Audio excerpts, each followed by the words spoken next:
Bueno, en este trabajo vamos a hablar sobre la Escuela de Mecánica de la Armada, la ESMA.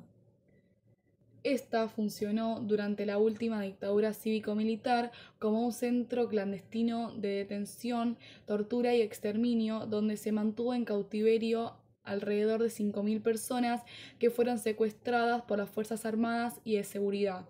El día que se produjo el golpe de Estado, el 24 de marzo de 1976, fueron llevados ahí los primeros secuestrados.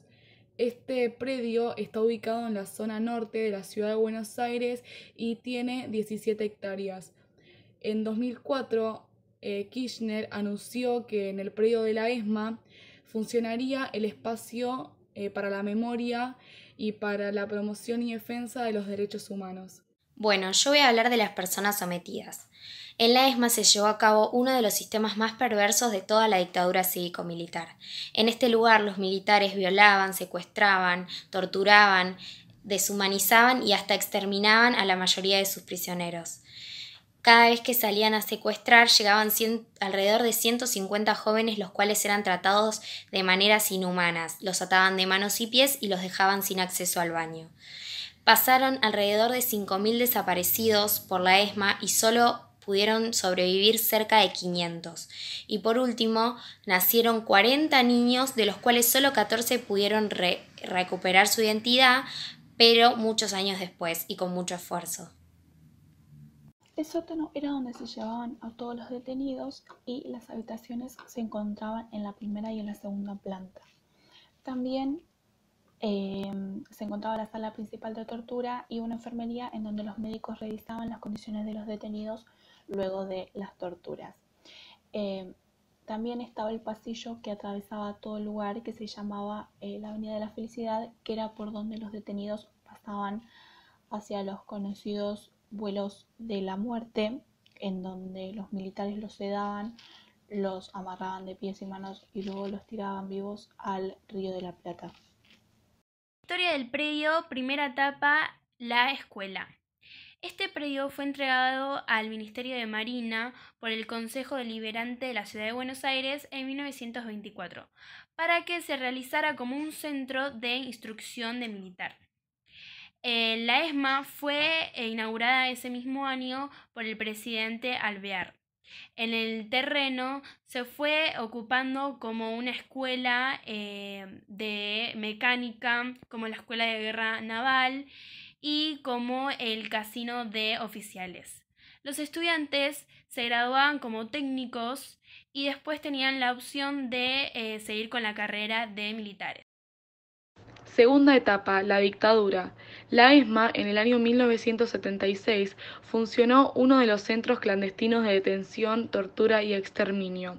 Sin perder su funcionamiento como escuela, fue un eslabón clave del plan sistemático de secuestro, tortura, exterminio y robo de niños y bebés. El grupo de tareas 3.3.2, creado por el almirante Emilio Macera, ejecutó una acción terrorista por medio del secuestro y la desaparición forzada de alrededor de 5.000 personas.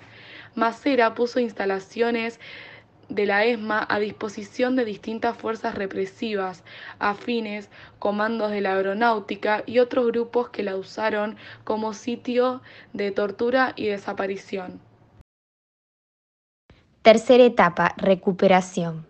El testimonio y el trabajo de los sobrevivientes y de los organismos de derechos humanos convirtieron a la Argentina en un referente internacional de recuperación de la democracia y de los derechos. La experiencia argentina permitió impulsar la figura de la desaparición forzada de personas como crimen internacional. En el caso del predio de la ESMA, en 1998, se intentó construir un monumento para la reconciliación nacional. Esta acción fue impedida por un amparo judicial. La justicia federal entendió entonces a la ESMA como un testimonio de verdad y una prueba judicial sobre el horroroso y vergonzante pasado de nuestro país. Ser mujeres en la ESMA, testimonios para volver a mirar, fue una muestra temporaria que se encontró presente en el Museo de la ESMA el año pasado. Esta muestra estaba basada en los testimonios judiciales de las sobrevivientes sobre la violencia de género y los diversos delitos sexuales que fueron cometidos por el grupo de tareas de la ESMA. Esta muestra vuelve a mirar cómo funcionaba el centro clandestino, pero desde una perspectiva de género. Además de estos testimonios que aparecen en pantalla, quiero compartir 2 más. El primero dice: yo creo que tomar conciencia del maltrato hacia la mujer como hoy no lo teníamos entonces. Había cosas que teníamos normalizadas y además en esas condiciones no lo hablábamos o nos avergonzaba hablarlo. Otro dice: otra cosa que hacían era sacarnos a cenar. De pronto llegaba un guardia y decía: acomódense para salir a cenar. No había mucho para acomodarse, pero quien tenía una pinturita se la prestaba a la otra y así. Eso formaba parte del proceso de recuperación para convertirnos en señoras, contó una sobreviviente en uno de los juicios de la causa ESMA. La violencia hacia las mujeres en el interior de este centro clandestino fue una expresión más de la violencia que ejercieron las Fuerzas Armadas y de seguridad. A pesar de esto, las mujeres desarrollaron acciones para poder sobrevivir, iniciativas grupales e individuales para cuidarse las unas a las otras y también a los demás. La película Memorias de la Resistencia es protagonizada por sobrevivientes de la ESMA, quienes relacionan su historia al tiempo que recorren las instalaciones de la Escuela de Mecánica de la Armada. En su relato cuentan las experiencias y contradicciones en las condiciones de cautiverio que tuvieron que sufrir. Mientras la institución continuaba dando clases, se torturaba y enviaba a la muerte a más de 5.000 personas que fueron detenidas allí. Los sobrevivientes relatan sus estrategias dentro del campo y describen las redes de solidaridad ocultas. También responden a la pregunta ¿por qué hubo sobrevivientes? Y hablan sobre la posibilidad de resistir aún en las peores condiciones de encarcelamiento.